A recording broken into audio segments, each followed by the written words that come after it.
Hey, and Oh we're my live. goodness. Look at that. A little Christmas going. I decorated. I spent some time decorating before. I will admit, and I've said it before, I like your sweater. Oh, thank you. I like Yes, the orc sweater. Right. That's festive. I like that. I couldn't find any orky decorations, but yeah. I had no say on the decoration. But this is my hope that there'll be some orc painting in the new year. Oh, yeah. With one-page rules, I hope to get some orcs on the Oh, table. nice. Yeah. Not 10th edition. I'm not going anywhere near 10th edition. Is 10th 40K edition coming out? That's what they're saying. Ah, rumors.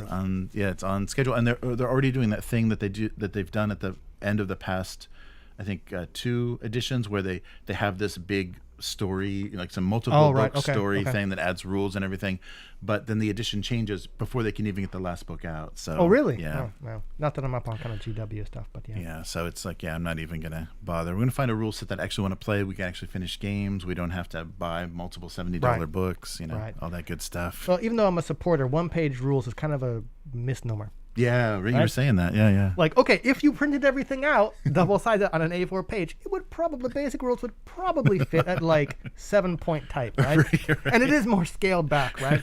And kind of more simplified. But like, yeah, like looking at the army page things, because we're going to do something, and it was like, okay, using a shorthand for everything kind of doesn't make it all at one page, right? Mm-hmm.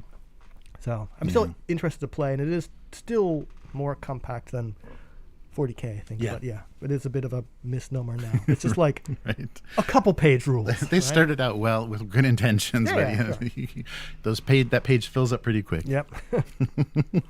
All right. Oh, hey, Miguel. Yeah, we're going to talk a little bit about when we get to the OpenDnD. Yeah, we cannot escape Hasbro. The royalty situation. Thank you, Miguel, for keeping me up to date on that. That was very interesting. If you want to help keep Jeremy up to date, because God knows I sure don't. Right? Right. Yes, patreon.com. Yep. There it is. Or click that join button. I'll receive all your messages directly. So, hey, Abyss and Matt, how's it going? Ooh, nice. Yay. I got some hot headphones here. All right. Excellent. Yeah, good to see you guys. And yes, I'll mention it during the podcast, but the 4th episode of Blade Runner is finally live after much trial and tribulation. Yeah, blood, sweat, and tears. That was a for the players, right? For the players, that was a brutal production, but it's good. It's really hard now I want to find a good place to cut every episode, and so I can't, like the description. We're in between like 2 different days and the shifts, the time of day and stuff. That's important in like measuring the time in the game. Is all wacky, so the description is a little bit like, oh, okay. So it's almost an entire day that takes place, plus a little bit of the previous day, plus a little bit of the next day. Okay. But it was the best place to cut dramatically, so I figured. It's wanting to cut on kind of like a cliffhanger. Right. Kind of thing. Yeah. And somebody actually put in the comments, which I've got to respond to, about how to manage that. Like, do you really want to hold the players to, we play 1 day per session? And it's just not, especially when you don't know what information they're going to get and how far they're going to get. I mean, some people could jump through those 3 days really fast. If they go to the right person and roll really well, they'll be choking the information out of the source pretty quickly. But it really does. It does depend. So it's a lot of balancing and improvisation and just I haven't actually read the Blade Runner rulebook. I want to, but I remember when we were playing the Sprawl, and like it's not the same thing, but it has. I'm sure it has similar mechanics where clocks, right? And I think like that first mission that you all did, you're like, okay, well, let's scope out this thing for days. And I'm like, wasn't expecting that. I was expecting a bit more action up front. Where I was like, okay, like you find a way to get the information out there. But yeah, like it could have been like a matter of like weeks, or it could have been like a matter of minutes for what you do. And so, and how much does a commercial airliner cost? Can we buy one of those? That was a plan at one point. Yeah, that was a plan. It was mentioned. Yeah, I'm just like, you do have nowhere near enough money to buy a commercial airline. All right, think of something else. But yeah, if you're getting to like the end of a session, right? Because there's 2 layers, right? You want the players to feel like, okay, we had a great 4-hour session, and you also want like what's happening in game to kind of conclude. So like, if you're like, I'm fine with ending things a little bit early. You're like, and cliffhanger. Oh, we still have about like half an hour left. But if you're just like, we played for an hour and I could cliffhanger. Yeah, like that's not. Yeah, right. No, that's so true. it is something that's pretty tough to balance. Yeah. Yeah, no, that's very true. And they have a downtime mechanic where you can recover, like eliminate stress and recover injuries and things. And smoke a bunch of cigarettes. Yeah, right. And so it's a time that it should probably come at the beginning or the end of a session to make things kind of work best. But yeah, so it's an interesting balance. And so yeah, I'll try to put all my thoughts together on that and reply to that comment. Are fogging up. Uh-oh. That just comes with wearing the mask. Yeah. They still haven't figured that out yet. All right. Oh, Matt saying, hey, Jeremy, on the comments of episode 1, they asked, what about the visual and audio asset? Or where are the video and audio assets from? Oh, cool.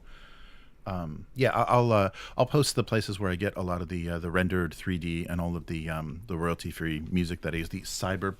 It's AI music. Art, right? It's not AI art. No, it's not. Yeah, sorry. Oh, yeah, that was interesting. They just rejected copyright. I saw that. Yeah, for AI. Thank God. So that's the stance I think everybody has to take, is that, sure, make as much AI art as you want. It has no value. You can't sell it because it's not worth anything. It's stolen. Not copyrightable. And it should be what is it? You can't make any money off it. It should be unmonetizable. Okay. It should be something, we can do anything you want, but it's free for everyone. You can never use it. You can never claim it. It's not yours. Because they're already admitting, I forget which one of the big AI art said, hundreds of millions of pieces of art we used in our data set. We had no rights to that. Yeah. Hundreds of millions. So how are you ever going to go back and claim, pull any of that out? Yeah. And some of the art that's being produced by that new Face app, that people are using for profile pictures, you pay like $5 and you get 100 paintings of yourself. There's signatures in the corner because the AI is stealing from so many people's portrait art and paintings that it's like, oh, I think some lines have to go here that look like letters. So it knows that it's stealing people's art. That's just like the thing, like AI and artificial intelligence. It's not intelligent, right? All you've done is trained it to know what a portrait is, right? By scraping so many examples. And like the thing said, it's a portrait. So many of them have this thing. This also needs a thing down here, right? Yeah. So it's a little kid aping somebody's style without realizing what they're doing. Yeah. Yeah, so I like that. I hope that that's the stance. And I think DeviantArt just backed off of some criticism. They created their own AI art tool that used the assets on DeviantArt as the data set. So it's like, you probably agreed to that in your user terms. You probably did. But that sucks, that an actual site is actually mining your work. It's like, post your deviations and we'll profit from them. Yep. Well, are you surprised? No, not at all. Yeah, we're going to find out just how much of it all are part of a data set once face recognition and everything really kicks into full. Yeah, that's what it is. Like they're all mining that anyway. Yeah, I'm not a conspiracy theorist, but like that's what they're doing. All that fingerprint and biometric data, they're just collecting it. Yeah.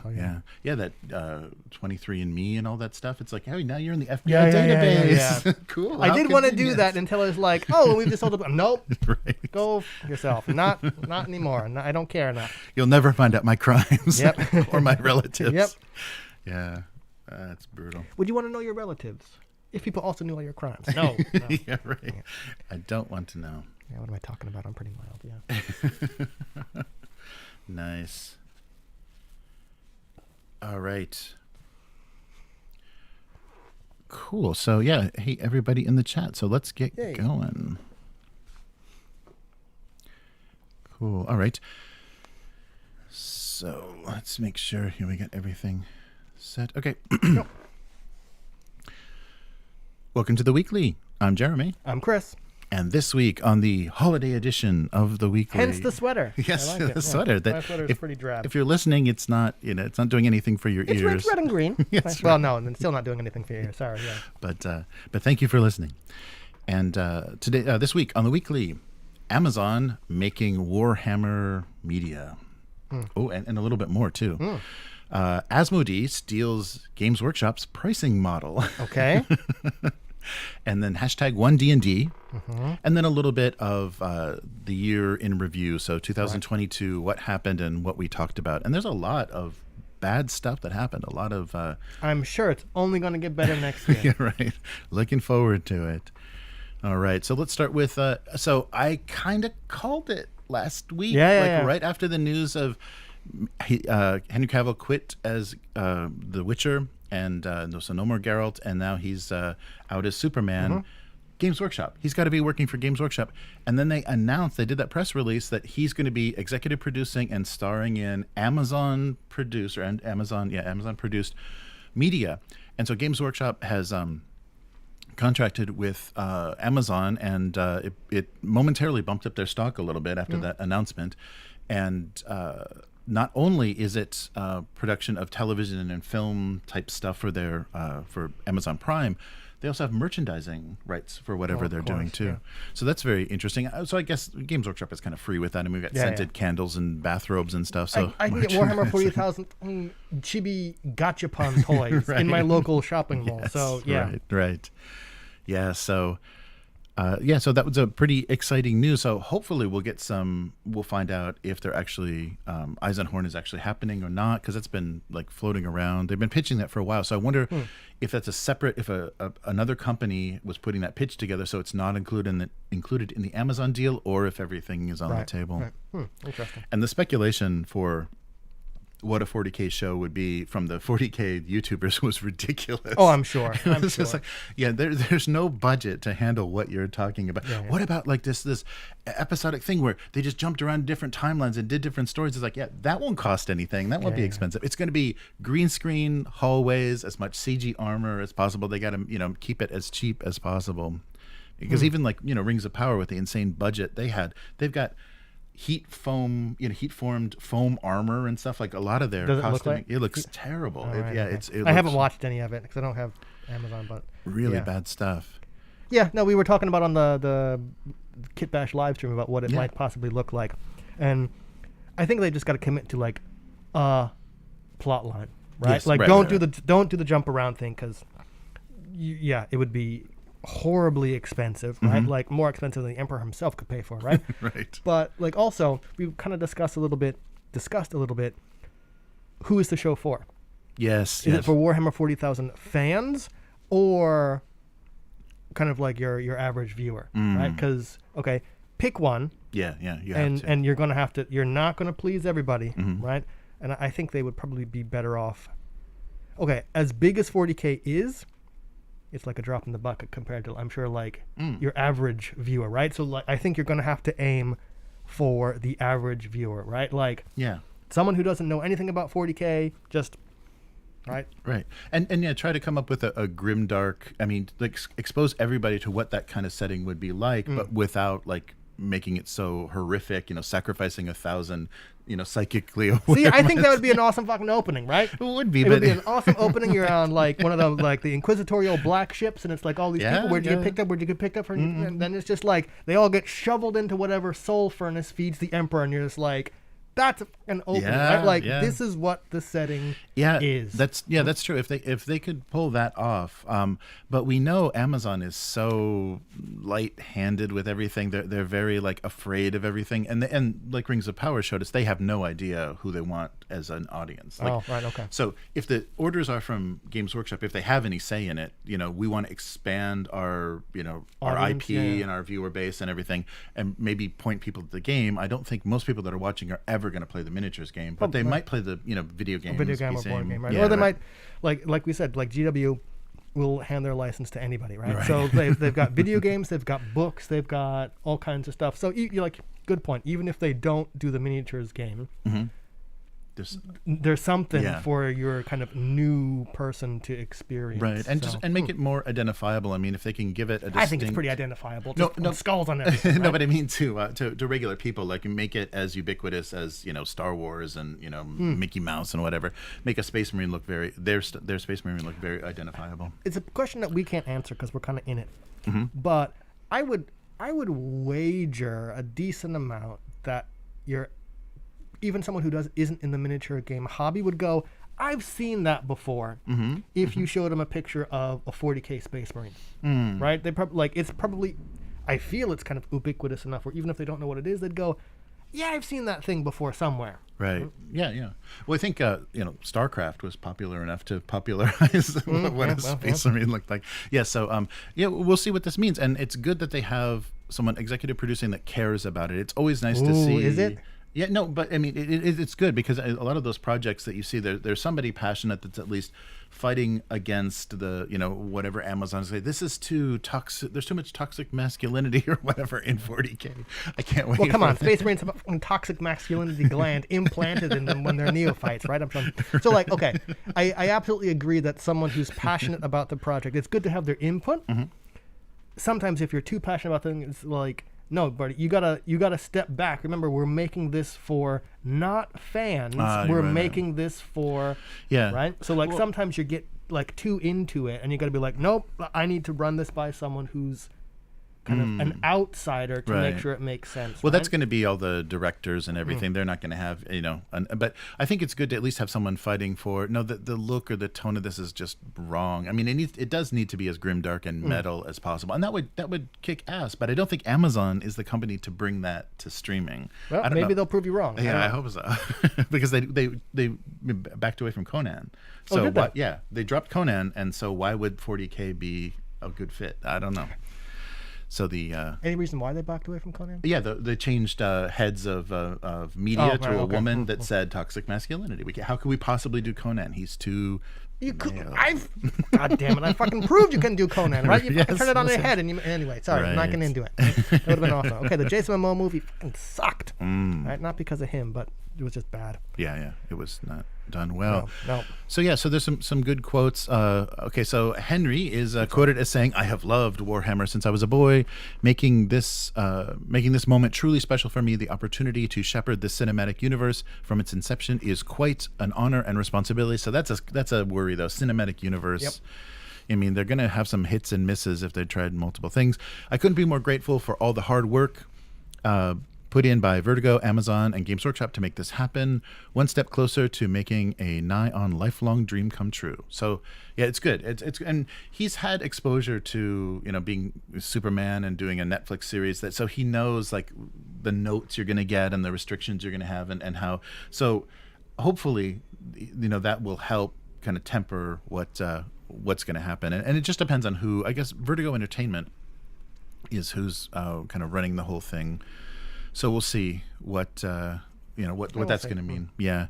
So I hope it's good, and there's some really good stories to be told that were kind of locked behind this Games Workshop kind of barrier that I don't think a lot of they were people... sealed in the Black Library. See, I know my shit too, nerds.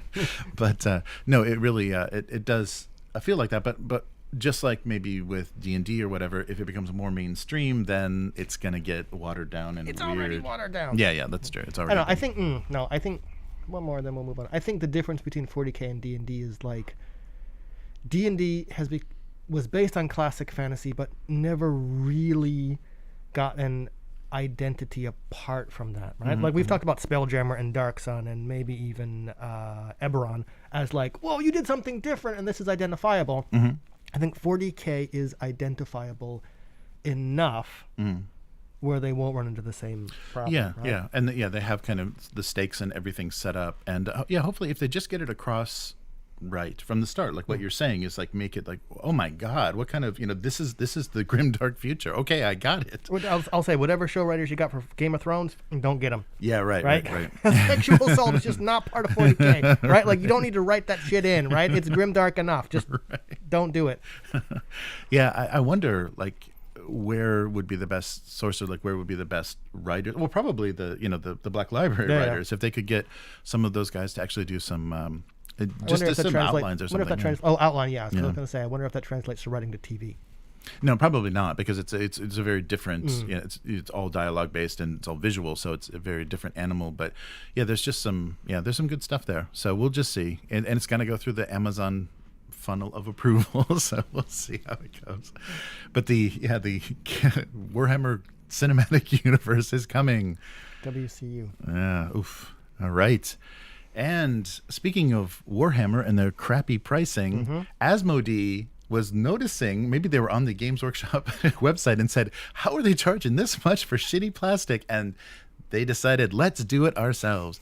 So Spiky Bits had a funny article about how Asmodee tells Games Workshop to hold their beer because they're releasing these terrain kits that are the $70, $65, $50 for just terrain for the Marvel Protocol. What's the wow, okay, yeah, Crisis Protocol. So I guess that's getting popular, and there's more stuff coming out. So just little bits of plastic terrain are now gonna set you back quite a bit. So well, that's kind of what GW is doing too. Yeah, right. So they're done, yeah. Yeah, and I guess because I think it's a strong enough IP and stuff that they can push it. But I don't think Marvel fans can tolerate. It's not as much of a boutique brand. Marvel anything is not as boutique as Games Workshop. So people aren't going to tolerate the well, of course it's expensive because it's so exclusive to this thing.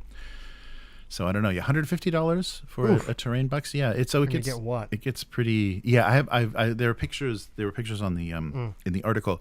I didn't copy anything over, but it's not much. I mean, it's compared to like the ridiculously priced Games Workshop stuff. It's not even like that, and it's not even that versatile and modular. So I don't know what they're thinking, but they're thinking gamers are suckers and will pay for collectability. So yeah, and I think it is a. I haven't even looked at the rules, but I think it's a pretty popular miniatures skirmish game right now because you can be all your favorite little Marvel fans. And it's also that idea that we talked about before. If they can eat up more of your hobby dollar, you're not going to play anything. You're not going to play other people's games. So if they can get you locked into Marvel Crisis Protocol, then they got you. But I think it's a really it's kind of a stupid move, and I think it's going to eventually backfire on them when that stuff because it's just cranked out. Asmodee is big and just cranks stuff out. There's just going to be stuff sitting, and having to be cleared out, and it's going to make the game look bad as soon as you have stuff going on clearance on all the retailers and local game stores, and you're like, yeah, nobody's playing this game. Obviously, look at this, but it could be the pricing doing that, Well, that's a really good point. Yeah, if you see something in the bargain bin, you assume it's kind of a dead game. No one's playing it when it might be because of pricing. Yeah, so we'll see if they continue to try to milk their players. In a case like this, do you think they could like walk it back, being like, okay, we put out these terrain waves, maybe not cop to the fact that it was a miss, but like if future terrain packs were reasonably priced, do you think they could kind of course correct? Maybe, yeah, and especially if their production costs aren't increasing, so these aren't necessary price increases. They may be able to. And what might happen is if they do walk the price back a little bit on newer kits, then suddenly those kits are really popular because people are like, this is a great value compared to the previous stuff you were trying to get us to buy. But I don't know. That's pretty depressing. I'm thankfully not in hooked on any Crisis Protocol yet.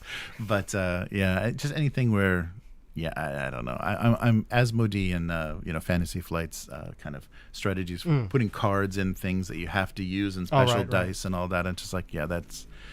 I'm leaning more towards an Oathmark state of mind. All right. And one more thing I wanted to mention is a hashtag that's been trending. OpenDnD is trending on Twitter. Open the D&D. Yes. So amid the homebrew rumor controversy. So I think this was a Dicebreaker article that talked about, and this is something that I think, there's a few things going on that we know from Hasbro's little corporate fireside chat and things. And what this is basically talking about is people's worries about the OGL and what that is going to mean for the future. And that, the longer Wizards of the Coast goes without a concrete statement on the future of the OGL in 1D&D, this unrest and more panic will form within the D&D community about what that means, what's happening with the DMs Guild, what producing anything is going to mean.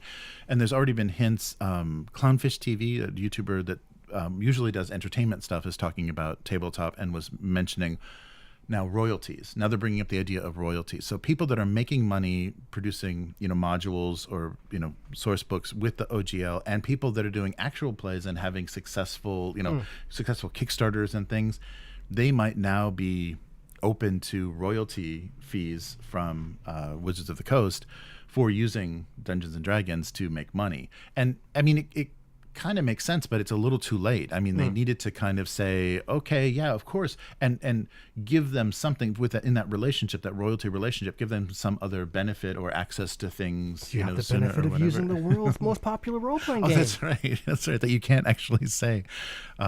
So it's going to be strange if they start to, like Critical Role or whatever, they start to try to clamp down and say, okay, yeah, you guys owe us like 5% of everything now that you're making, because it's not hard to switch systems, and it's not a huge, and especially for things where the system is so backgrounded, no one's even going to know if they've stopped playing 5e. Well, okay, as someone who thinks system matters, if you switch systems and no one even notices, right? Right. Whoops. Why were you playing that system to begin with, right? Right. So, yeah. I mean, there's a difference between, I get what you're saying, right? There's a difference between, like, not noticing. And I think the whole thing with Critical Role, it's like, it's the dramatizations, right? So, yeah, they could be doing it in... Any said this before, right? Like, yes. if the main storyline moved over to something else, I don't think they would lose a following. Yeah, that's true. Yeah, because it's the characters, it's the voice actors and the characters. And a point that's being made about what's coming with 1D&D that people keep talking about is, I think what 1D&D is going to be able to capture is, and I keep hearing people say this over and over again, there are literally 5e players that can't create characters without using D&D Beyond. Like if you gave them the player's handbook, they're like, what do I do with this? So they go through, it's basically like a setup wizard kind of thing. You're clicking through and you're making all of your choices, like you would in like a PC RPG to build your party or whatever. And so they just go through that, and then they produces a character sheet, and probably can pick some character art or whatever, and that's how you make a character. So there's people that are already in that ecosystem that they're just going to move over to 1D&D, and nothing is going to change for them. And that's the people that I think they're that new generation that they're really going to capture. But that's going to leave us like, I don't want to go anywhere near that. That's not interesting in any way. And having to play with players that are that like unread, I don't know, ignorant of the game system and what you can do in the game is a little bit odd. Yeah, I mean, yeah. So well, you might be getting off on a tangent here, but yeah, like I generally prefer paper. Right, like a physical product, right? Like PDFs and stuff are great for figuring out if I like something, but then if I'm like, okay, I do and like this, I want the paper to flip through and go back and read it back and forth. But like, other people aren't me, right? Yeah, so like if some people go, okay, like I need to be able to like click through these options, right, to build a character, right? They're right. You want the most return for your input. And what I'm trying to say is like, okay, if Wizards finds out that we get a much bigger return by catering to these people as opposed to that people, well then just the law of business, like that's where they're going to go. But I would like to see both kind of supported, right? You're just like, okay, regardless of how you build a character, whether it's physical book or like a PDF or some actually like online tool, we've got you covered. And you would think that they would be big enough to be able to do that. Yeah, you would think. I wonder though too if they're just gonna, people that want to play analog, that want the books and everything, if eventually they're just gonna say, yeah, that's just not profitable enough. We can't monetize you enough. So you got to be registered online, and then we can really nickel and dime you. Otherwise, these microtransactions aren't doing us any good. Until they come up with a way to like Philip K. Dick, where you have to put like a nickel inside the book every time just wanted to like open it, right? Yeah, that was prescient. Right? You get to the next chapter, you're like, I can't turn the page. Yeah. Oh wait, I gotta log in. Please insert 5 cents. Right? I don't know. Who knows? D&D might get to that point, or other games might get to that point where like it's no longer profitable to produce physical books, right? Well, but I don't think it's ever been profitable. I mean, it's been barely profitable ever since the old days of TSR. It's like, it's a really, I mean, because when you think about it, and especially in America, the costs of printing and production, I mean, these are full color, glossy, books, and some of them are, 300 pages. They can be pretty massive tomes, and that's always going to be really expensive. And the price hasn't really gone up considerably. I mean, I think the same price we were paying. You're talking like retail price. Yeah, the retail price, if you convert it to like today's dollars, it's probably been about the same for a long time. They've been kind of held, kind of like video games, been held at this artificial kind of ceiling because that's what people expect. Oh, this book is going to cost $40. That it has to cost that much, and the quality that they're producing things at now is, it's pretty unsustainable. It's wonderful that we have this, but it's pretty unsustainable. Well, like you said, it's kind of not like you said, but you made me think it's kind of always been the other stuff, right? Because once you buy the book, you don't really need to buy anything else. Right. So that there always is that. So, and from a business standpoint, I understand why businesses go, what else can we make you buy? What else can we make you buy? What else can we make you buy? Because it's either put out more stuff or what? Coast on the products you've already put out. Yeah, or I mean, I don't know if this model would work enough though, but if you then say, okay, and sell the worlds that you create with our rule set, in the DM's Guild, and we'll take a cut of it. We're taking a huge cut of that. And then instead of constantly producing our own sources, or supporting these worlds, we're just going to introduce these worlds and you play around in them and then you publish. So you're kind of like having a community of creators and players like contribute back to the game, and then you're taking a cut of that because you're promoting it so hard on a marketplace. But I don't know if that's actually that. Then that's Hasbro. Those numbers are going to look like crap to Hasbro. Oh, I'm sure. Like that would be whatever. fine. Like you said, that's what the DM's Guild does, right? Right. We give you permission to use our rule set and these other kind of proprietary place and thing names, and you can kind of make whatever you want within reasons, and we'll take a cut. Right? That sounds fine, but like you said, to Hasbro, it's probably like nickel and diming. Like that's not good enough. So I guess we've got another year. So next year is the 50th anniversary, and the year after that is 1D&D probably really coming into its own, into reality. So we'll see. So we'll just have to get through this 50th anniversary of Dungeons and Dragons and see what happens after that. But so let's take a look back then. Oh, geez. Let's leave this 1D&D ahead of us and take a look back. So a few things that happened in 2022. So we're getting to the end of the year. And the last cast before 2023. Yes. So best and worst of 2022 for this year. So my easily the best thing that happened with me gaming-wise in 2022 is Blade Runner. All right. Okay. So it was a huge surprise because I looked through the PDF. So I supported that Kickstarter, which shouldn't have been a Kickstarter, and then I looked at the PDF and said, I don't think there's enough in this book compared to other Free League games. I'm like, wait, there's something missing. There's something, but then we played it. And it was like, this is incredible. Like what they set up and the like really forcing like moral choices, making everyone a Blade Runner. So keeping it restricted to different types of, agents, but then incorporating into the setting, just like with the 2049, Blade Runners can be replicants. Yeah. So that really creates a lot of tension, and you can play with that. And as the game master, whatever it's called in Blade Runner, you can really pull and push the characters and kind of test them, like make NPCs, like accuse them or like and have this weird back and forth where the characters can have some development, where they can kind of change their mind. And I wasn't expecting that at all, but Will and Matt did an excellent job of like just inhabiting these characters and really bringing a lot of tension into the story, and being able to award people for kind of lying and being dishonest with their workplace, with the LAPD was like, oh, that's great. And it works really well. And I mean, those mechanics, work really well, but kind of keeping things to yourself and operating on this information that no one else has. Is a really good, really good way to do things. So Blade Runner, and the actual play 4th episode is now available on Patreon. So please check that out if you enjoyed what's going on so far. And the audio for that will be on Patreon in the RSS feed, so you can listen to it audio only. But these are videos that basically have all the assets that we use, digital assets for the art, and plus a little bit of extra. Another great thing was we finally got an English version. It's an updated version. But Dragons and Demons got it finally escaped Swedish and is now in English, called Dragonbane in English, and Free League is producing that. Do you have a copy of that coming, I think? Yes. And we played the quick start, and it's really fun. I mean, I think it really works. Nice. I think there's a lot there. And of course, 2022 also brought us the death of Astral, and that was wrapped up in Blade Runner, because that's what we played it on. But we couldn't do the last session in Astral because. What did you do the last session on then? I think we just wait. Did we? No, we just got it in. No, that's what we squeezed it in. We had to do the Dragonbane session on Owlbear. Owlbear Rodeo was the first. That was the first time we used Owlbear Rodeo because Astral had died. But no, we did squeeze the final session of Blade Runner in, which was good because I had all those assets loaded in there. So Death of Astral. And then we got that weird. So, and the Death of Astral was perpetuated by a drive-through RPG, and Roll20 cooperating in some mysterious way, We saw $1,000 anniversary sets of Magic the Gathering, which are probably going to go in the clearance bin. Yeah, right.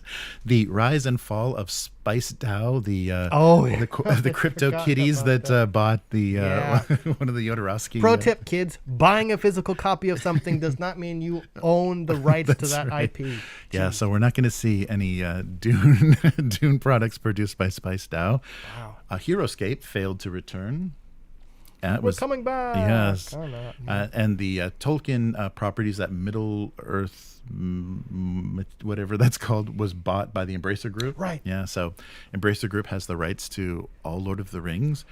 Riot Minds sold off all of their properties and is going away. So I think they've got one more Kickstarter they're fulfilling. And then that'll be the end of Riot Minds, who is a pretty controversial but pretty prolific Swedish RPG company. They had nice quality books, but people can argue about the quality of their systems. They had some good IPs, though. Also, Warzone Eternal failed to fund, so that Kickstarter was canceled, and hopefully it's coming back. The Facebook page is still active, and they're still talking about what's going on. I get the sense that Warzone has a pretty active community. Yeah, it does. Chronopia did return. Yeah, and I just got I picked all my dwarves, and everything is all set in the pledge manager. Nice. And so I got some various factions though that we can play on smaller scales. Yeah, because they give you you get, as part of a bundle, you get another starter set. Right. So we already had the demo set from the company. So I got some other. So we'll be able to try all of the factions and see how. I was mildly disappointed they didn't have Stygians. Yeah, that's true. It's coming. The Swamp Goblins and Stygians. They did say they will get there. Yeah, cool. the writer said we want to open that up. And lastly, another heartbreaker, Modifius gave up the rights to Mutant Chronicles. Oh, did they? Yeah, and so the third edition of the RPG is now dead. The last one? Yeah. Oh, as in not coming out. Yeah. Well, no, they're not developing anymore. Oh, okay. Yeah, they're not going to develop anymore for it. So there is a body. Yes, there's a body. Yeah. So yeah, you can still buy, I think, that big print lovers bundle, which is every book that they've produced physically for it, which is worth it when that goes on sale, because I got that. It's a huge chunk of books, and when they had a sale, it was like $90-some. It was crazy for everything they've ever produced for Mutant Chronicles, because I missed the 2016 Kickstarter for that. So that's probably what it would have been, close to that, if you went all in. But yeah. So how about for you? Anything still? Everything blurs together for me, man. We were talking off cast, right? Like when every day is pretty much the same thing. You're just like, oh, that happened this year? Right. I don't know. Well, was this year for you? Was it the Turn Up 28 and some of those games, or was that earlier? No, that was stuff I was thinking of. Like, it seemed like it was close to the end of the year, right? Like the Turn Up 28 Kickstarter just started in like December. What other games? I guess for me, I was trying to keep up. Like 2022 was the year I not discovered a lot of stuff, but I guess kind of got way more into miniatures games than I had intended to before, with like Turn Up and Sludge and now Oathmark and stuff like that. But and Arcane, we had that wonderful game. The Brawl Arcane 28. Yeah. That was great. We'll have to do more of that. Yeah, definitely. So yeah, it was a fun year. Definitely nice to get back into miniatures and not feel kind of taken advantage of by Necromunda's popularity, or now losing yet another edition of 40K. Moving on to that. It's like, we got to buy the books again. Great. My Codex is it out yet? Yeah,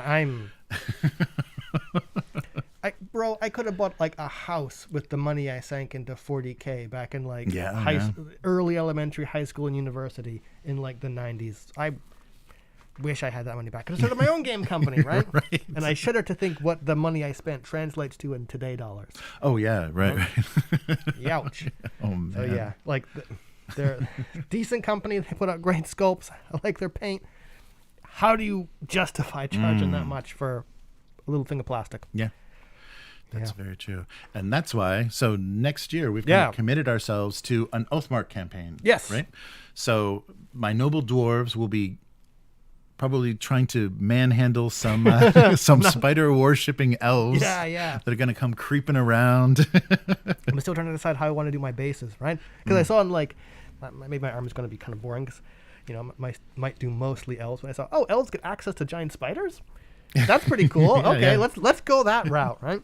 And a much better term that I was introduced to from Grow Up League, Escalation League. Sounds less like we're Escalation. babies. Yes. And Okay. more like we're just kind of increasing in So scope. we will be escalating. Yeah. So I think we'll try to follow the army building kind of kingdom sheet, and because we don't have a lot of models yet, we just have a box or two for each force. We're going to just kind of gradually build our kingdoms, and I think if we try to make it as narrative as possible, like the first contact between our kingdoms and who we go to for allies or who we subjugate, who we take advantage of to grow our kingdom. I think there'll be some really interesting narrative stuff in there. And so we'll live stream that and show our model building and everything, and kind of explain the choices we made between each session. So yeah, try to make Oathmark as narrative and fun as possible. Yeah, we haven't decided on a schedule, but we're going to try and do some of that regularly in 2023. Yeah.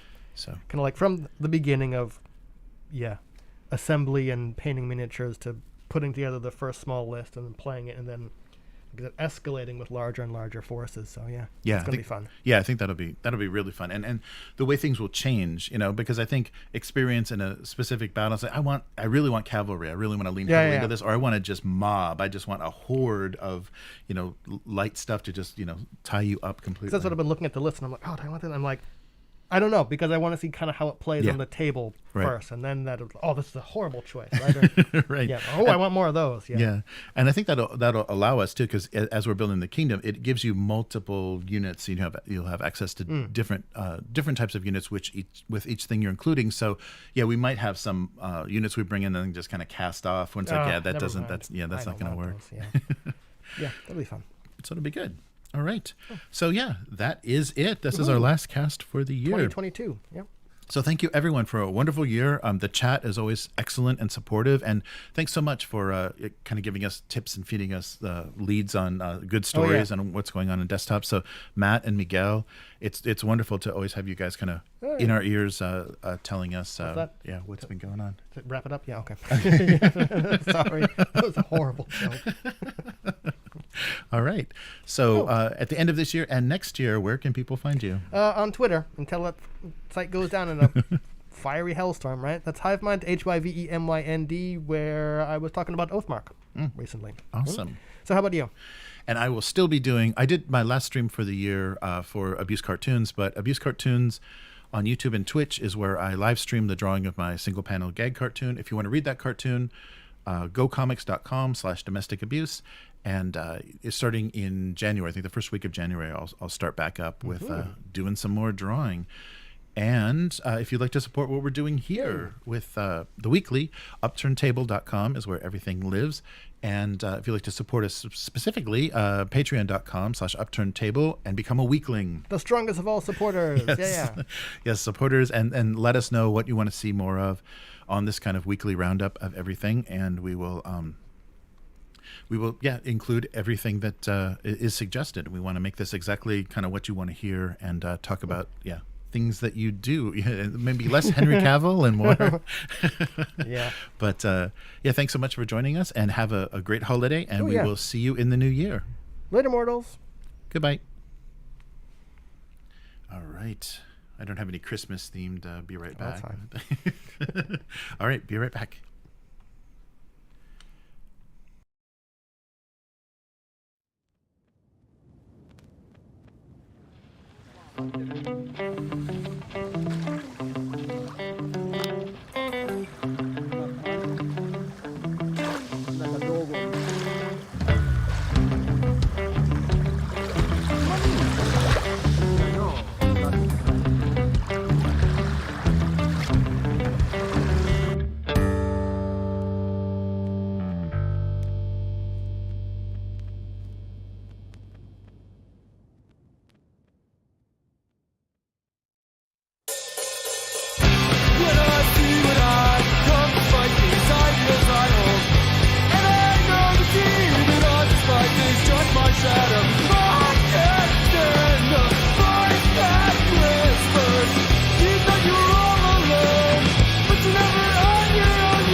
All right.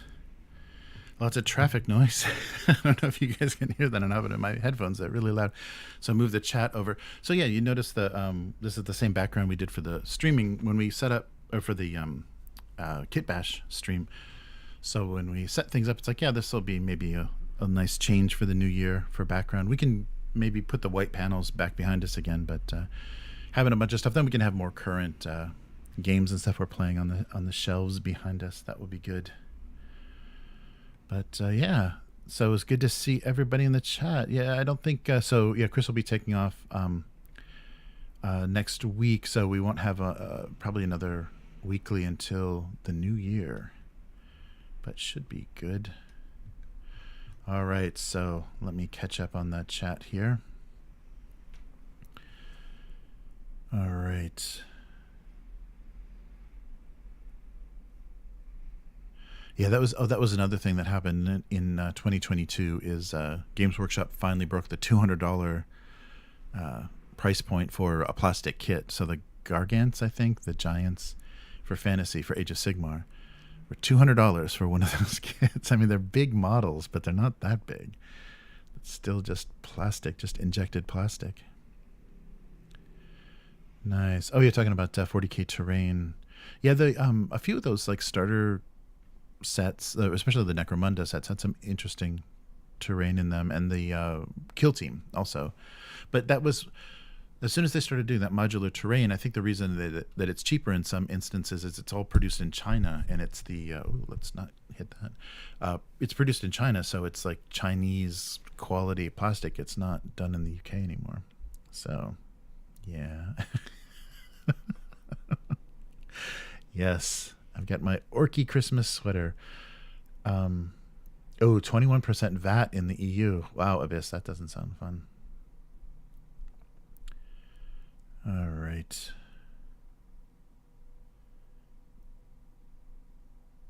Yeah, interesting. Yeah, I'll have to get back on the comments about the audio and stuff.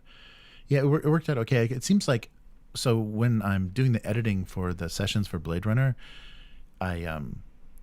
get to these certain parts, I'm like, I have no idea what the visual is going to be for this, but always I manage to find something that kind of at least evokes, something, and gives the some visual element to what's going on. But I'm always wondering, like with the shootout with the Wallace hit squad, I was like, oh, what's this going to look like?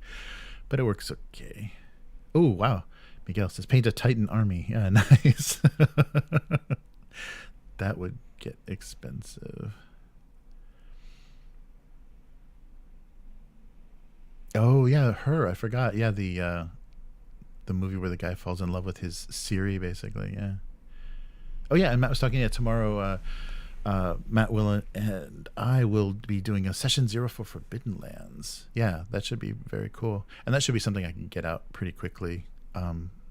Just like I should be able to get the Dragonbane one together pretty fast too. Yeah, that'll be really fun, and hopefully that'll be a lot of inspiration for the for like the set of characters, the group of characters for the art. That'll be great. Yeah, AI. Yeah, my big swinging Christmas balls. I couldn't tell. I think that frame actually, the loop is seamless. Like the loop doesn't break. The one I was using on my cartoon stream, it had a really bad like missed frame, so it didn't like perfectly loop in the background, which is ridiculous. It's pointless to do that kind of stuff. All right. Yeah, Miguel made a good point. Yeah, that's what I was thinking, is that, they're not going to be able to make this a setting anyone's going to be able to understand. It's going to get a lot of people interested in it because it's, 40K is so metal, if they do it correctly. I think that'll inspire a lot of people to check out the setting and the games and stuff a lot more. But if Amazon has very specific ideas about, what are their limits, it's not going to work. Yeah, 40K just has too much, problematic content for maybe Amazon's head of media. If she can't handle Conan, she definitely can't handle 40K. So that was a weird choice when they announced that Amazon was backing that. But hopefully it's going through that production company and they can handle Amazon. So who knows? But maybe they'll take a chance. But I doubt it. After Rings of Power, I have no faith in anything Amazon does. Yeah, Matt said, brutal and dark, or why bother? Yeah, that's exactly it. Or steeped heavily in the lore of Tolkien, or why bother? But they still did it. They still did it anyhow, making up their own shit and shipping characters that they thought were having a meet cute with Sauron. That was awesome.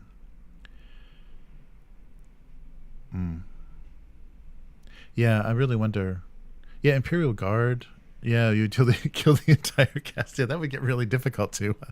You'd have to have weekly casting sessions, just Imperial Guard. Yeah, that's the thing I think is so funny with the Siege of Terra series, is they're almost at the end, and there have been Imperial Guard that have lasted like all 8 books so far. It's like, how does that work? But I mean, they've gone through some pretty horrible shit, but they're still around, and you're constantly like terrified. Everything that happens to them in those books, you're terrified that they're just gonna eat it to one of those chapters. Yeah.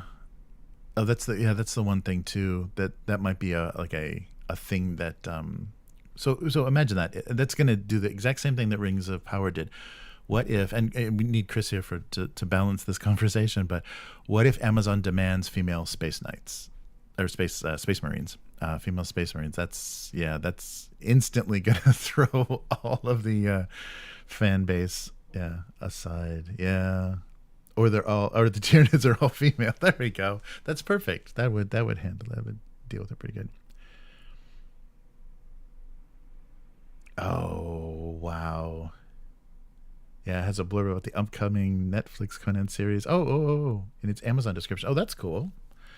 Oh, yeah, I'm curious. Netflix? I don't know. At least they're braver than Amazon.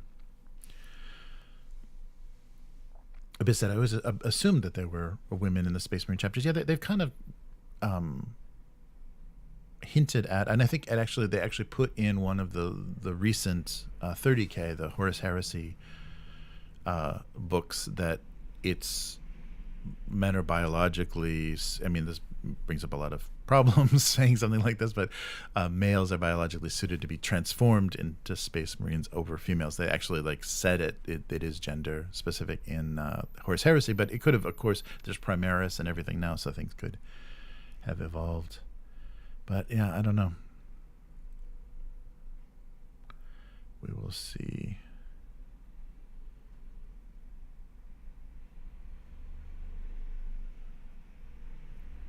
Yeah, no fraternizing in the grimdark, and the sisters are all silent.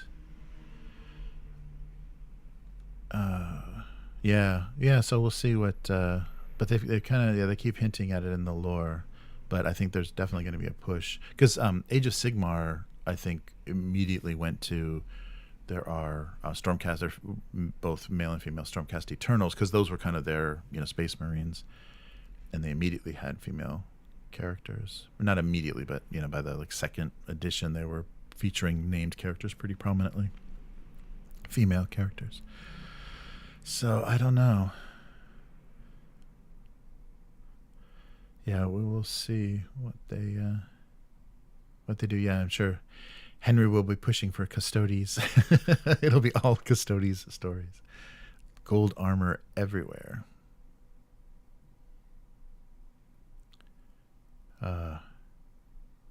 Oh, sorry. I keep switching subjects.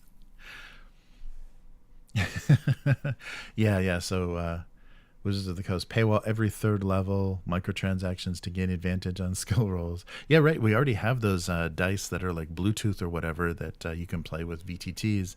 So you have to use those dice and they record. So, that was a crit. So if you want to unlock the crit, it's 99 cents and you get double damage or your character dies. Yeah, and either use official D&D figures or get out of the hobby trademark. Nice, Miguel. Yeah, right. Matt said world maps with continents that you have to pay to unlock. Yeah, the monetization is it's going to be brutal. And because if people are used to that from like Candy Crush or Fortnite or whatever, or Call of Duty, if they're already kind of acclimated to that, a lot of younger people won't resist that hard. But I just can't imagine. I know once I start doing like loot crate type random unlocks and stuff, that's going to be really bad. Pause in Elden Ring. $99.99. Nice. Yeah, pause feature. Nice. Yeah, right. To get access, every session you have to pay your DM $4.99. Abyss says, make sure you've got all 4 books that cost. Yes, $40 a book and dice, and we'll see what. I mean, they're really going to have to offer a lot. It's going to be very stable. It's going to have to be pretty friendly to all different kind of system configurations, and it's going to have to run both Mac and PC, their virtual tabletop, to make sure they get everybody that they've gotten for D&D Beyond. Wow. Oh, Abyss said, almost got myself the 1985 box last night. Wow. That's cool. Oh, yeah, revised Dragonbane beta is up, Matt says. Yes, that's right. Oh, that's very cool, Abyss. Buy me a copy and ship it to me. It's in Swedish, Matt. Nice. Oh, yeah, Dark Tower. That's right. The return to Dark Tower is still... Yeah, and they just like last month I had their little expansion thing is starting to go into production. So we'll see some more ink-washed miniatures for that soon. Yeah, Necromunda. Yeah, I still don't. Yes, there's a bunch of Necromunda unopened sitting over here. I think it's hidden by the chat now. So one of those days it will see some daylight. Terrain is an empty piece of dessert. Yeah, dollar store cars. Yeah. Nice. Yeah, I like that, Miguel. Yeah, it's surprising how much like 22 millimeter scale like terrain is, like things that can be used for terrain pieces are coming out at dollar stores here in Japan. Nice.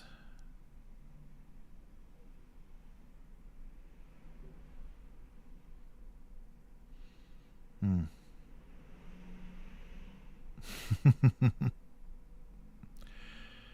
Yeah, that's right.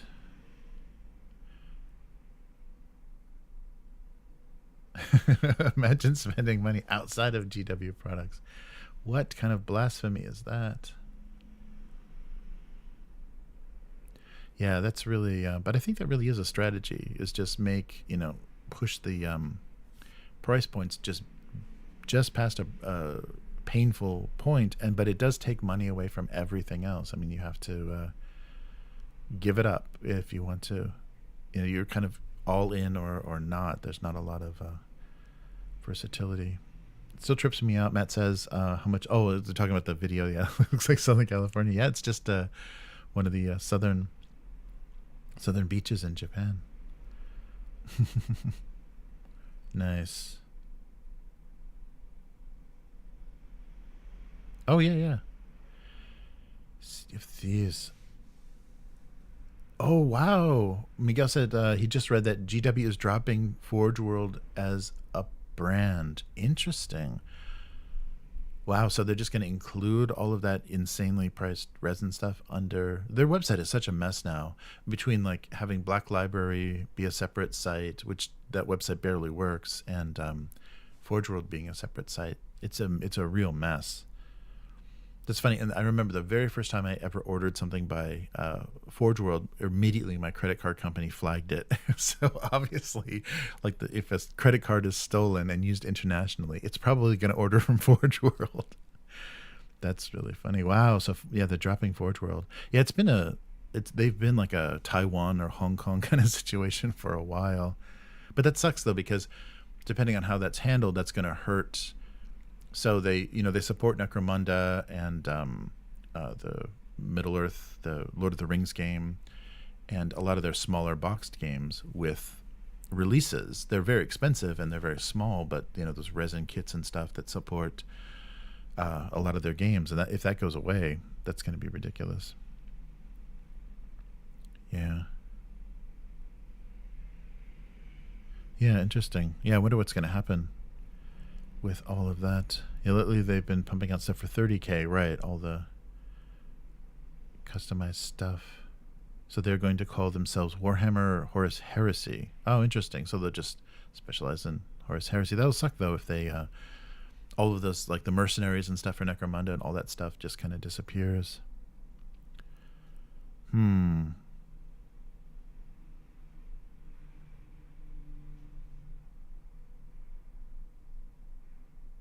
Oh, so Matt was saying, so Henry Cavill is such a big star, they aren't going to let him kill innocents, so it's already not authentic. Yeah, right. Oh, that's true, because it is kind of that is the weird thing with someone established that's already played. I guess Geralt is kind of a more gray or morally questionable character, but playing Superman, I mean, even though he did kill Zod in the Man of Steel, it's like the image, that's the problem, the image of the actor, the kind of things he wants to play. So will they let him play a chaos character, or what does he always have to play something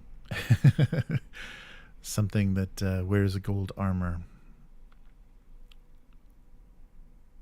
Yeah, interesting. That's weird that they're gonna do away with Forge World. It's really gonna change that look, but I guess restructuring everything.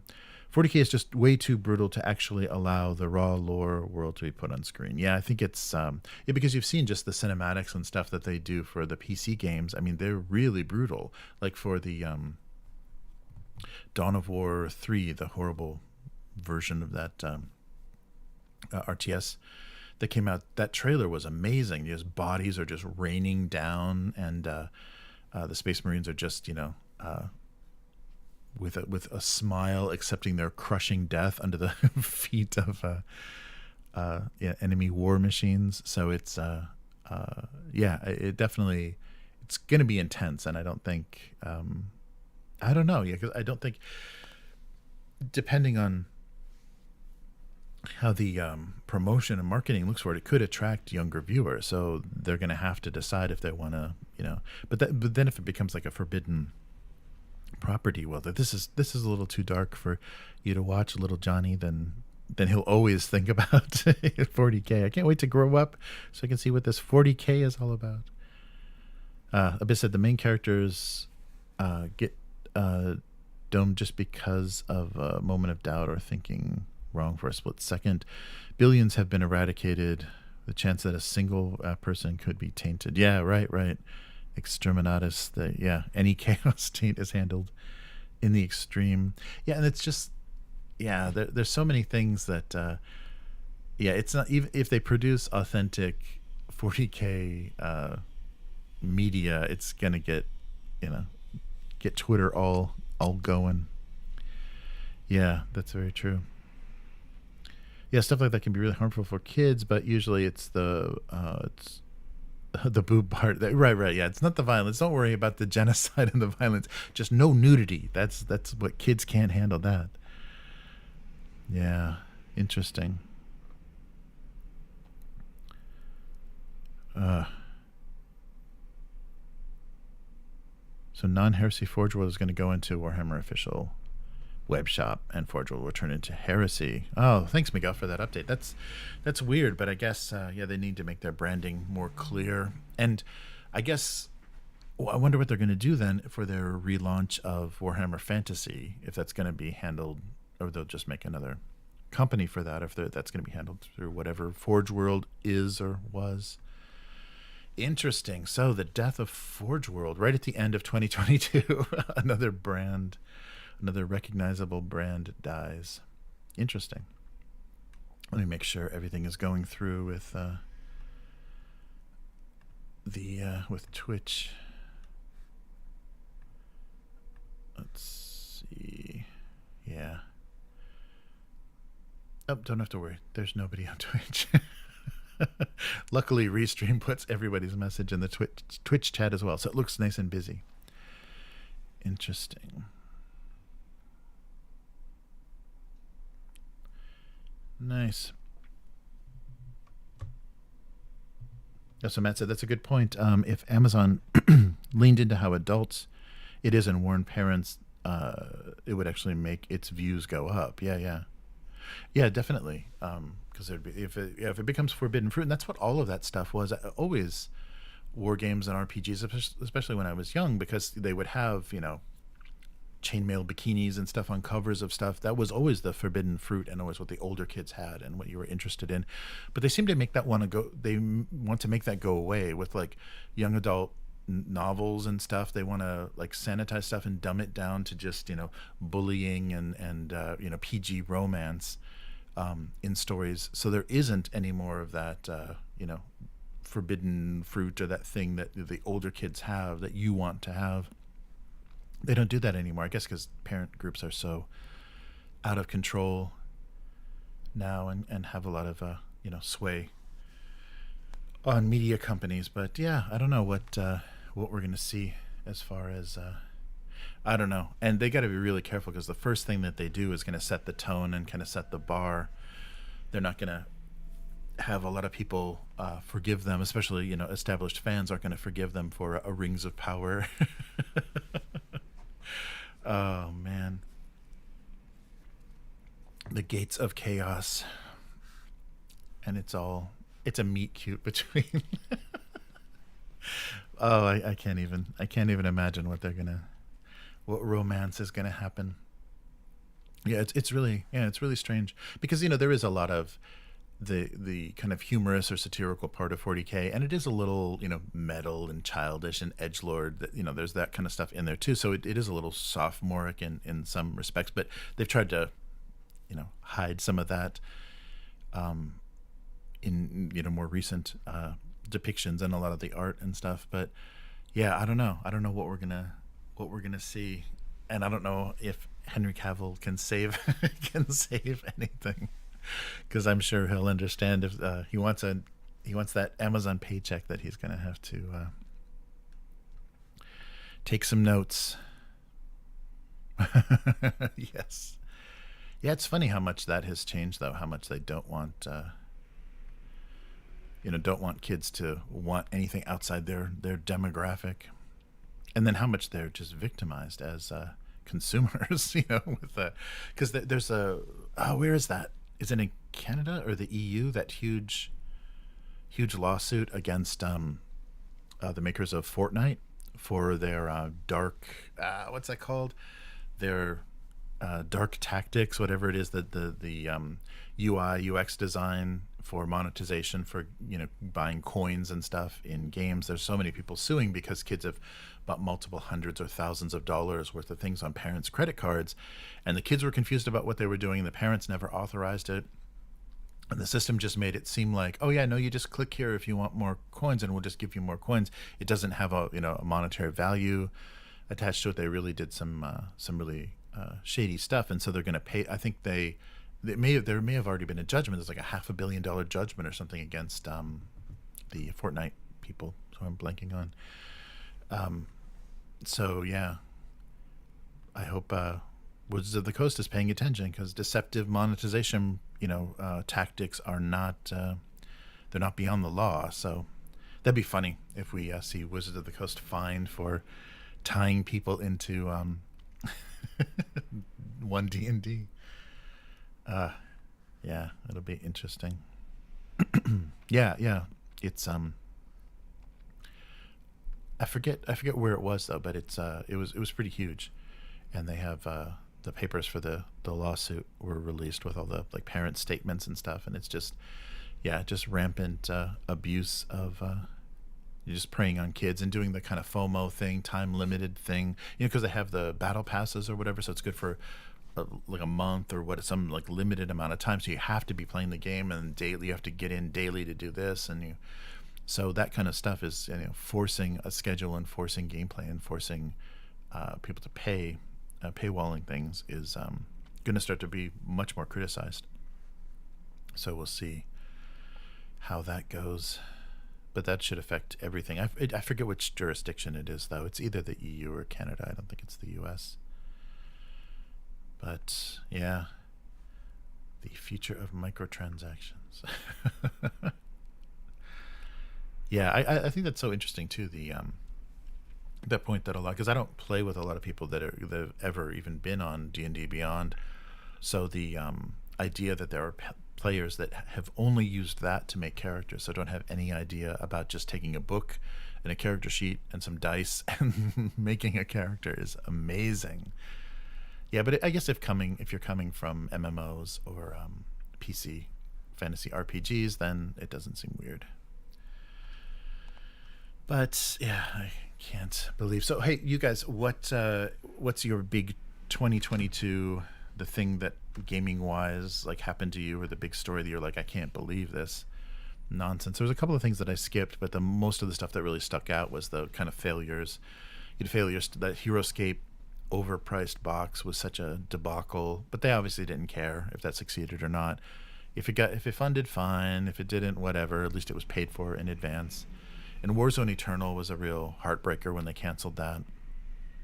But it's just those weird strategies too with crowdfunding campaigns, where the total that they're asking for, the goal, is always set artificially low. So of course they get it, but that if they get the goal, then they have to do what they say they're going to do, but they actually need double the goal or whatever to realistically fund it. So when the momentum of a campaign dies, they just say, okay, we got to cancel it. So it's just all the weird little tricks that crowdfunding uses to generate the most funding is a little bit questionable. It really sucks that things aren't more straightforward. Yeah, Miguel said Warzone Eternal failing was a real bummer. Yeah, that's true.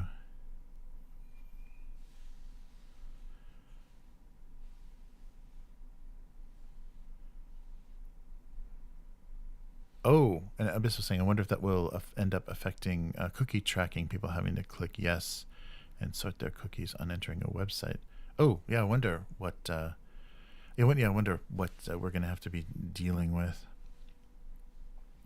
As far as identity and Games Workshop not failing is another bummer. Yeah. This was the year we were hoping. Yeah, the fact that they're like gonna hand a cinematic universe to Vertigo, whatever they've produced, Vertigo, Henry Cavill, and Amazon is an interesting choice. I never would have expected that. Although I can't think of another streaming company that would handle 40K well and not, water it down ridiculously. Yeah, GW earning more money than ever, coming out on the other side of the that's a weird thing we're seeing, because we're kind of on the down. If the pandemic was a curve or a parabola, we're on the downside of the pandemic, coming down from that, and so the days of lockdowns and all of that forced just consumerism and wanting to connect to people through virtual tabletops and playing, burying yourself in your hobby because you can't go into your job kind of stuff is over. And so the big financial bump they saw from that, and how they're interpreting that as, oh, we must have a really great product, is strange. Matt saying, yeah, Blade Runner was awesome. Dragonbane is exciting. Blood March is cool too. Yeah, that's right. Oh, and IRL playing Twilight 2000. Oh yeah, I haven't gotten anybody into Twilight 2000 recently. Yeah, it's not. Yeah, I'm wondering who the best group for that is. The OSR group was talking about it before it came out, and when I had the beta, the early rules, but it just never happened. I printed a bunch of hex maps and stuff, but it never happened. Yeah, some real ups and downs this year, but definitely an adjustment. And we're still, I've got some weird stuff just stuck in shipping. Oh, I finally did get, so I'll do an unboxing, hopefully, I don't know, over the weekend. Blade Runner made it. So my Blade Runner box finally came from Europe. And I saw on the Facebook page, some poor guy's Kickstarter box arrived with Blade Runner, and the box was, I think it was in the UK, and the box was so damaged by, it got like slammed in a door or something, like looks like something mechanical, and it tore the whole side of the box away, and there was a big chunk out of the core book at the spine. It was like a frightening amount of damage. So he said that the starter box was still intact, in pretty good shape, but the core book just had this huge, like it looked like somebody took a bite out of it. Really horrible. Hey Alvaro, how's it going? Happy holidays. Good to see you. Yeah, so Chris and I were talking a lot in chat about committing to Oathmark to do kind of regular updates and putting together our armies, and then playing narratively, because you build the kingdom, like there's a concentric, like a kingdom shade of concentric circles, and you kind of build out and add different terrain basically to your kingdom, and that allows you to take different troops. So to start simple with the kind of core units, and so choose our city and choose our core faction, but then you can add things as you build out. And of course with Oathmark, it's miniatures agnostic. There is the North Star Miniatures official miniatures for it, those kits, the same with Frostgrave, but we can use anything, and so there are some units in the game that don't have official models yet, so we'll kind of improvise. And I'm not a big fan. I like the Goblin Wolf Riders as a unit, but I'm not a big fan of the miniatures. The wolves are kind of smooth. There's not enough fur texture. I don't know who spoiled me with like real textured wolves, but the fur on those there's very little fur detail, so they're very smooth looking. So I don't want to sculpt fur on the miniature. So I don't know, but there's a couple of really good digital like STLs for Wolf Riders that might work better. Yeah, so there's there's not a campaign map. I don't think we might try to do something like that though, because I think there is actually mechanics, and I have to get some of the supplemental books because I think they add some things that we might want to do from the very beginning. But yeah, showing like how the kingdoms kind of overlap and when we would kind of run into each other. I don't know. I don't think the core book has that, but we want to do something like that for Oathmark. And just kind of narratively build. If there's not, we'll probably build a map for ourselves and just kind of try to narratively show what we're taking over, like do a hex map and place our two kingdoms, and then just show the spread of our influence, and the goblin camps or the mines or the whatever is being built or captured as we enhance our armies, and come up with a good narrative reason for it. I think that would be the most fun about an Oathmark campaign, is we can really get into a world building and do an interesting story. Because I was thinking about until Chris said maybe do some kind of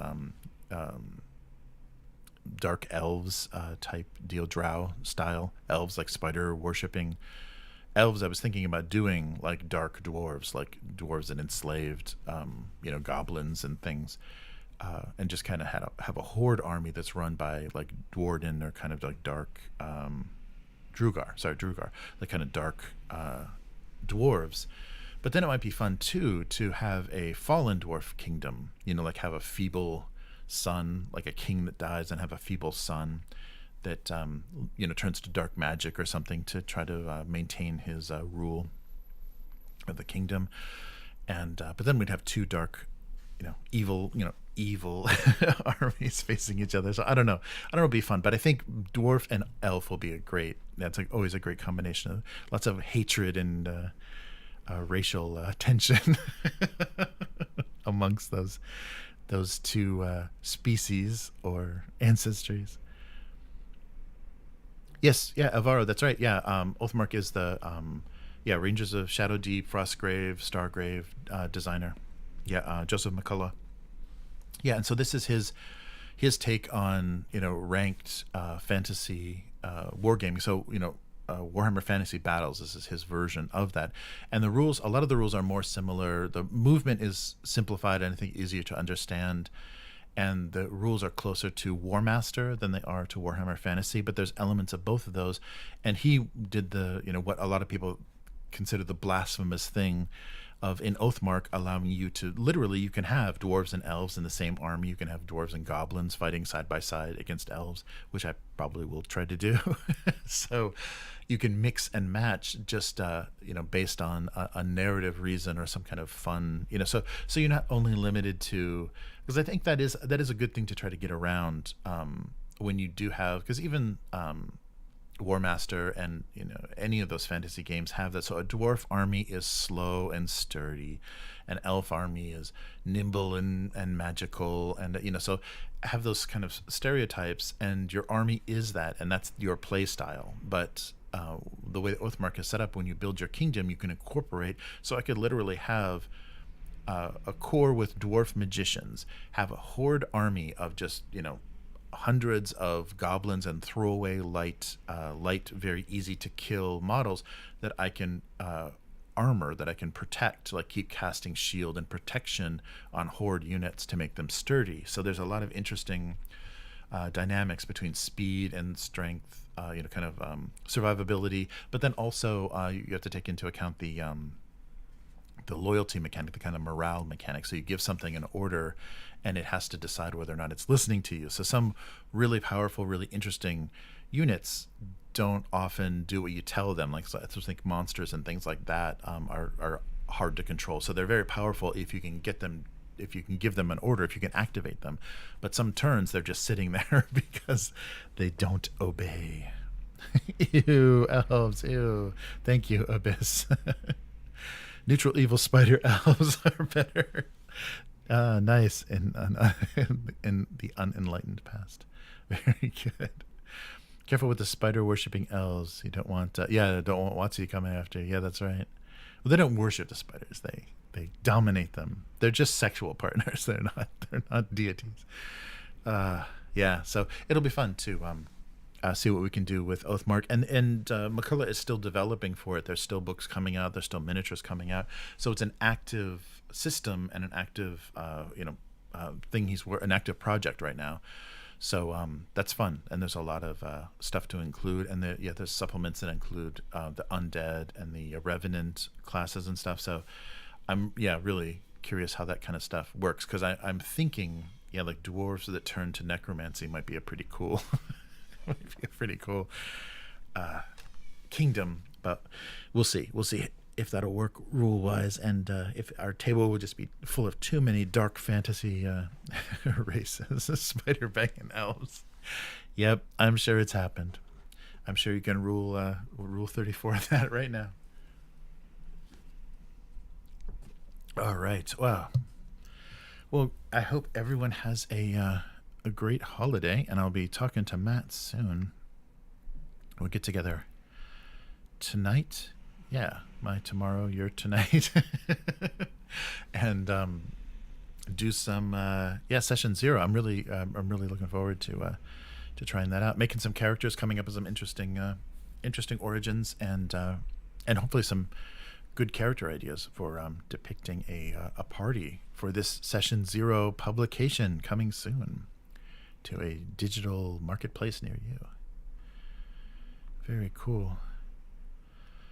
Yeah, it's been a really fun year, and thank you guys for always being in the chat and always supporting what we're doing on the weekly, either being members or patrons or everything. It really means a lot, and it's really been a big motivation. Yeah, and this was the first, putting that Blade Runner video up in the Patreon video thing was the first time to ever do that, because before it was just a unlisted link in YouTube, and yeah, it was a very clumsy way to release stuff. But now you can upload video directly to Patreon, so that's very cool. So that'll give us an opportunity to put some more unfinished or behind the scenes or kind of stuff, like in progress stuff. I think that'll be much more fun. That won't, because YouTube is so fussy with when you put stuff up that performs well and something that does really bad, you really get kicked out of the algorithm very easily for a low performing video. So this will make it much easier to kind of get everything that we're doing up there and not have to be a YouTube friendly.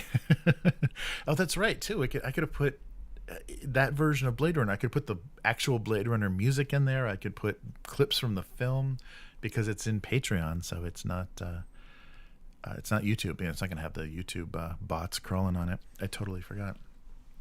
But yeah, it's really been fun. It's been an honor to have met everybody and to interact with you guys through Upturned Table. It's really fun, and I'm so glad. I mean, and Chris's loyalty for being able to come as often as possible. I mean, it's been weekly for a long time, and with minimal corona interruption. Chris had a mask today as well, because recovering from a cold. So yeah, everyone is still dealing with stuff, but yeah, it's been great. We've been able to turn just this lunchtime hangout that we were doing into a regular podcast. It's been really good. Matt's totaling the wrenches.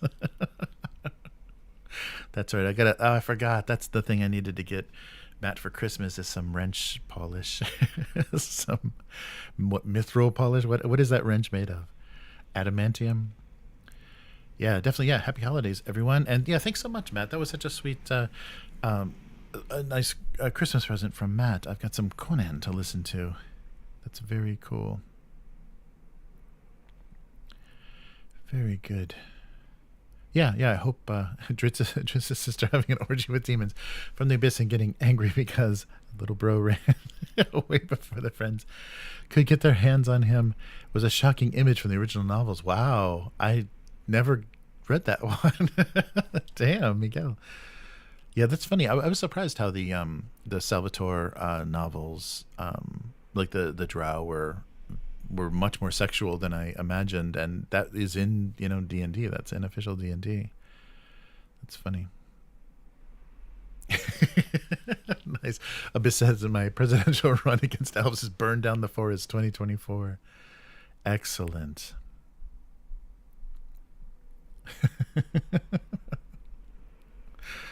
Oh man, nice. Oh great. Oh, thanks, Abyss. Yeah, it's been really fun, and I think we've got a good approach for posting regular actual play content. I think that works much better. So hopefully we'll get in a groove and won't have any missing audio to replace. I think we're gonna try the next time, and maybe even tomorrow when we record, to record locally as well. So we'll have multiple sources. So if anything goes wrong, we'll have what's coming directly into our mics from our local machine, and plus what's being recorded through Discord. So we will see. Matt drinking the shitposter's tears. What? The elves bring out the worst in us. Yes, elves. I've never been a fan. Nice. Oh, am I missing a lot of held comments? That's right. You can't see them in this combined chat thing. Nice. Yeah, I can't even see Matt's little wrench in the restream chat. All right. Well, everybody take care and enjoy the holiday. I hope everything is comfortable and no one gets frozen or completely snowed in due to a to a blizzard where you're living. It sounds like a Midwest might get wailed on. Because elves are not real. Nice. Miguel said, "I've never seen him because we killed them all." Nice. All right. Oh, that's what wrenches are made of, the tears of shitbusters. I get it. Yeah, so we'll see. So encourage me in my intended alpha side of the kingdom. I'm going to sanitize my kingdom of all elfy elfy visitors. Yeah, so that should be fun to do a narrative thing, and yeah, I think Oathmark leaves that open pretty well. So hopefully we'll get that. I gotta get on Chris and make sure, because Chris gets distracted with a lot of game design and other systems because there's so much going on in the different groups and discords for miniature gaming. But yeah, we've got to keep on the Oathmark and try to make it a regular appointment where we're kind of ordering models and preparing stuff for then. Yeah, I just wish the like Games Workshop old Hammer kind of models were more compatible, like the Mantic and the Old Hammer were more compatible with Oathmark, because I have to go all in on one or another, and I can't. The Mantic are a little too exaggerated. Yeah, I like the Games Workshop ones, but they're going to be expensive to put together an army with. So let's look at some 3D printing. All right. Yeah, happy yearly mini transactional. Yes, so everyone's resolution for the new year should be to become more monetized. You need to be more monetized by Hasbro and WotC, because that's what they need. They need to see that success reflected in their quarterly figures. Yeah, it's just going to get worse. So everyone brace yourselves for the 50th anniversary and 100th anniversary of Hasbro, but 50th anniversary of Dungeons and Dragons next year. Yeah, there's going to be a lot of nonsense. What we should do about that movie? We got to force Chris to watch the movie. Definitely. There's got to be a way to make that happen. Yeah, so yeah, take care everyone, and thanks so much. Miguel, Alvaro, Abyss, Matt, you guys are always really fun in the chat. It's such a good time. And we all see things very similarly in this tabletop world. All right. So take care, everyone, and happy holidays, and we will see you in the new year. So take care, everyone, and goodbye.